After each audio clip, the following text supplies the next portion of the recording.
এই জন্যই আল্লাহ বলে আকাশটা রাখছি খুঁটি ছাড়া, যাতে তুই দেখিস আর বুঝিস যে এটাকে যদি আমি খুঁটি ছাড়া দাঁড় করাইতে পারি, তাইলে তোকেও আমি খাড়ার উপরে নাচাইতে পারি।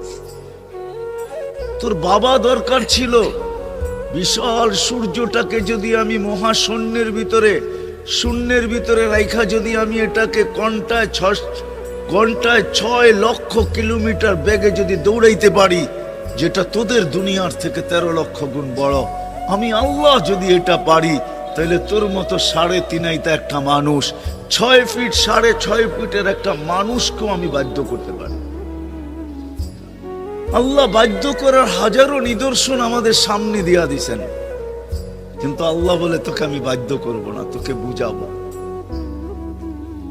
বিদায় আল্লাহ বুঝাইতেছেন আমাদেরকে। বিদায় কথা যেখানে শুরু ওইখানে আবার যেতেছি, যাতে বুঝে আসে। দুনিয়াতে যে পা রাখছে জানো যাবে না।